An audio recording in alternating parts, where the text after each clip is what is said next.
Victims of gender-based violence around the world are using social media to reclaim their power and tell their stories. We've seen it with the hashtag #MeToo movement, the Public Roads University reference list of alleged rapists, and most recently with Babes Wodumo. After months of speculation and accusations surrounding the famous couple, singer Babes Wodumo used social media to show the world what she was experiencing in private.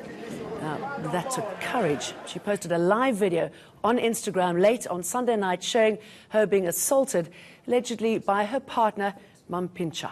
The video quickly spread across multiple platforms. It sparked outrage and public debate about gender-based violence.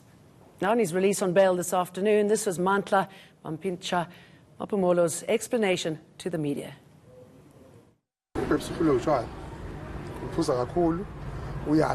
Since from leza insuku leza sibuya kulama accusation yakhuluya ngawo kuthiwa ngiabuse nani after that kunja ngithi sathinteki hayi ngoba ngangimthinta but ke kwaqala lapho banenkinga ngoba boss nje na ongafuna ukulalela uyathetha uyalwa because njengoba ngibona nje ngilimele kanje ukangibhula ngenduku nje ukuthi ngikhohle induku yami ngibhula ngenduku ngazi ngafuna ifamily yakhe yafika wangibhula ngenduku phambi kwefamily yakhe so into kanjalo bese ngibezela isikhathi eside sengibona nami ukuthi lothando leli kahle alisamile kahle if uBabes angaye kutshwala ngaba right yabo ngoba under influence yotshwala so izinto ezenzekile ke wafika lapha ebusuku wafika wangishaya baqhuma umlomo la ngilele ngoba wangena endlini ebusuku ngabo 12 ebuya khona edakiwe wafika wangishaya.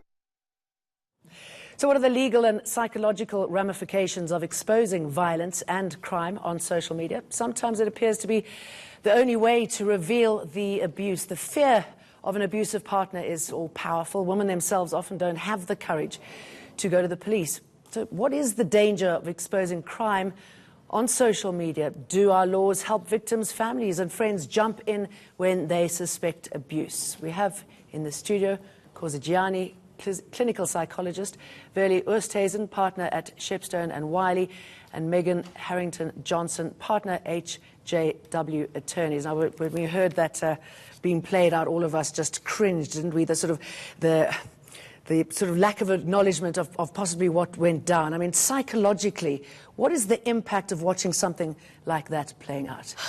So I think it becomes an assault on even us who are not part of it, because all of us have that adverse reaction to it. And so it continues, the cycle of abuse continues with the rest of us. And part of it is that it goes in two ways, psychologically. On the one hand, it certainly goes a distance in terms of highlighting the plight of people who are exposed to this kind of behavior.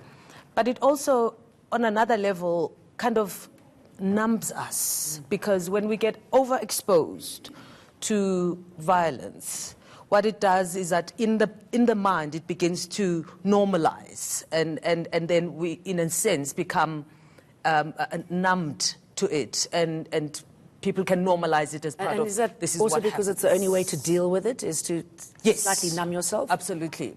There's a sense of helplessness that we can't do anything about it, and therefore just take it in and let it be, and life can continue. You know, so we want to put it out of sight, as it were. And really, the legal implications, do you think, of exposing this sort of abuse on social media?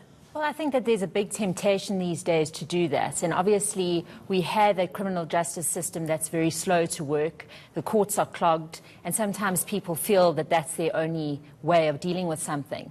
It doesn't stop the fact you can't have trial by social media. If you want to take action against someone, you are going to have to use the legal process. And it's not going to be enough merely to post something like that and then expect the person to go to jail without due process being followed. There is an accused right to... Inquiries can't get anyone to jail. I mean, that's not going to help, is No, it? exactly. It might be used as evidence. However, you are going to have to go through the court system. People are going to have to be witnesses. We have a fairly complicated criminal procedure in court, and that is something that we can't avoid. So let's go back to it being used as evidence. I mean, Yes. obviously it'll be played at some stage. Yes, definitely. But that's not going to be enough. It's going to have to be corroborated. Because obviously, and I would fully anticipate that somebody would turn around and say, oh, but that's fake news. They've doctored the tape. That never happened. They've edited it in a certain way. So obviously, you're going to have to get experts that would be called in, but you would use that tape and then you would have corroboratory evidence. Now, the man who's been accused, Megan, of abusing her is now saying, actually, he's the abused, he's the victim, she's the one behind this. What sort of impact could that have on the case, and does he... I mean, could that work for him?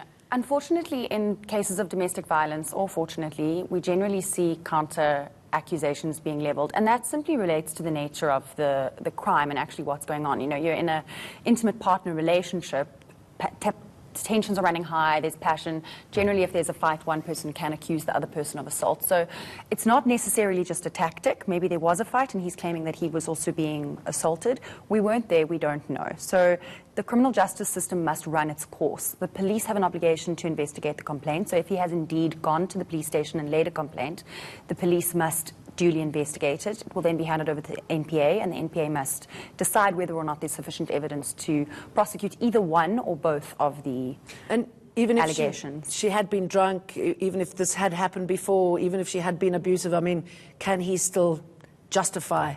There's absolutely no excuse to beating somebody, especially in respect of the defense of self-defense. Whenever a defense of self-defense is used, I'm a little bit skeptical, because you cannot use force that exceeds the force exerted upon you. So, for instance, you can't shoot somebody if somebody hits you. It's an unnecessary exertion of force, and you can only act in defense of your physical person and your life and well-being. And you can see from that video, it wasn't in the moment that he was reacting to immediately defend his life. So it definitely will be used as a defense, and naturally that will be the case in the trial against him, but likely will also happen in the trial against her if he has indeed laid the same type of charges. Going back to sort of, you know, piling on the abuse, I mean, also, is it quite common that you see that sort of arrogance of actually, you know, I've been wronged and I have all the power, so therefore I will carry on with this game. I will carry on accusing this person, undermining them, knowing that it's worked in the past? Well, I think there's a social history to this, and that as a community of people, we have, over the different eras of our social lives, had different narratives around the relationship between men and women. And certainly in my context, in our socio-cultural context, I can think back to as recently as in my mother's time, when it was okay. You know, society, if it was frowned upon, it was in silent corners, in small family meetings, and then hushed. And we have now evolved as a community of people to where we're saying this is totally unacceptable, whether in your private space and especially so in the public space. And so we will react to it differently according to the time where we are. And of course, you know, part of what he is articulating there is a sense of perhaps part of his own upbringing. We don't know what his family circumstances were, what he has witnessed, what he socially has learned in terms of who does what, who has power to do what, and so on, and how relationships between males and females work. And one of his defenses, he said, you know, I cannot allow a woman to beat me up. And that's part of the social scripting. And therefore, I'm justified when pushed to that extent to assert my role as a male. And he says, she does not listen.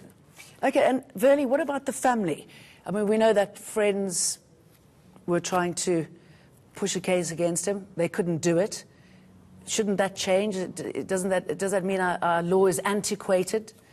We have a system of law that has developed over a long period of time, and obviously there are checks and balances. It may seem antiquated, but it is usually so that there is some form of fairness. You can report, but you're actually supposed to have a very very big interest in the case. And it's usually the victim that should be reporting. Obviously, if there's a murder or the person cannot report because they're physically incapacitated, that's different. But the thing is that when you go to court, the victim usually, or a witness, is going to have to testify. And there's no use in the community having an uproar and going and reporting things unless they are going to be able to show that substantial interest in the actual case. And that is going to be a legal question. So it may be that the family would be able to go and report, but it's if the victim is not going to be willing to testify and is not going to be willing to participate, then it becomes very, very difficult. So when you put up these posts on social media and the community gets into an uproar, and it's not necessarily about a celebrity, it could be about anything, it may be that there is not a substantial enough interest for a person to be able to report it to the police and for charges to be laid. It's usually the victim or someone very, very close to it that would have to lay those charges. And legally, I mean, I'm just wondering where this leaves those who post videos, social media content. I mean, is this something that would also play out in the court? Would they be called on to possibly stop this sort of thing happening? Well, legally speaking, as soon as you post something to a social media platform, you are liable for that content as much as the person who initially posted it. So the people sharing the video, et cetera, if that content is proven to be defamatory. So if the video, for instance, is proven to be a fake, then the reposting of it, you could amount to an injury to Papincha's sense of dignity and reputation, which could result in a case of defamation. Okay, and very briefly, I mean, you see people supporting him when he was talking out, and obviously lots of people are supporting her on social media. Could that play for or against the victim, the perpetrator? Well, there is always a social divide in that all of us have our own interpretations, and also all of us are socially scripted in some way or other in terms of what our beliefs are, what our values are, what our understanding is in terms of male-female relationships, of power in relationships, or power in the self, and how that power plays out in relationships. There's also mitigating circumstances or aggravating circumstances depending on where you stand on this, alcohol in this case. And it could be used as defense, or it could be used as an aggravating circumstance in this issue. So I suspect we're going it's to be always talking about it divisive. for a lot longer, as we should. Kosi Gianni, Verlie Oosthuizen, and Megan Harrington-Johnson, thank you very much. Thank you. Gauteng's money, who gets what and why? Coming up, we have Finance MEC Barbara Creasy in the studio.